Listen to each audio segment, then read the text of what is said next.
What is going on, everybody? My name is Adam, otherwise known as the Pickleball Guy. It took us 10 videos, but we are finally at my favorite shot in all of pickleball, which is the overhead.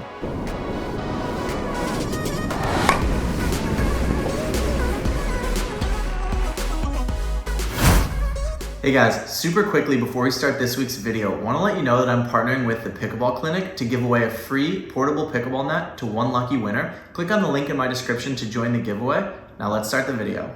So the overhead in pickleball is the most aggressive shot that you can hit, and the goal is to completely end the point with it.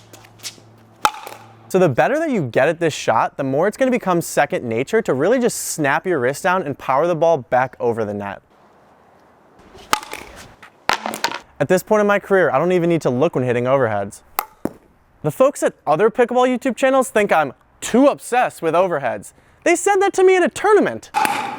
Hey, I'm sitting here. Okay, so all joking aside, the overhead is a really useful shot to master because when hit properly, it can end a point right then and there. There are a few key tips that I like to teach in order to hit a really solid overhead. So when we're hitting an overhead, we want to aim low for two reasons. So first, doing so assures that we're going to make the overhead and we don't have to worry about the ball accidentally sailing long. Also, if we do aim for our opponent's feet, they're going to have a really hard time doing anything offensive with that shot. So they'll likely pop it up to us even if they're able to return our overhead.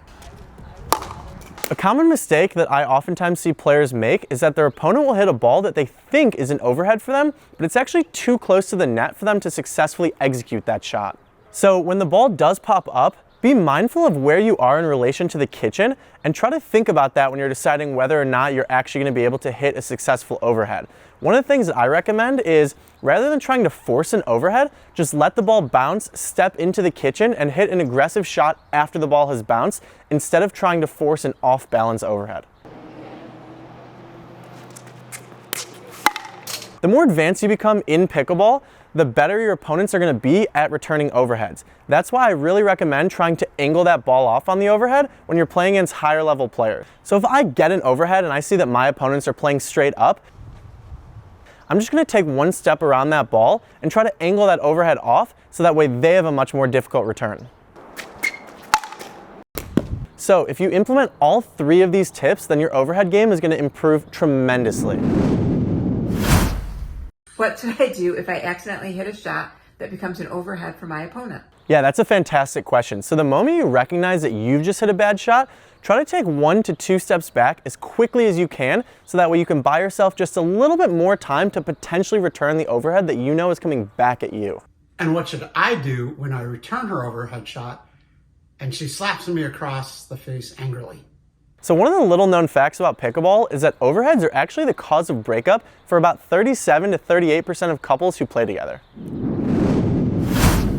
So when practicing overheads, there's really one main drill that I consider to be the holy grail for really improving this shot. It is quite a difficult drill, but once you get the hang of it, you're going to feel so much better about your overhead. For this drill, you and your partner are going to take turns feeding one another overheads. When you're feeding, you want your partner to have to back up a few steps, then their goal is to hit the overhead right back at you, after which you'll play the point out.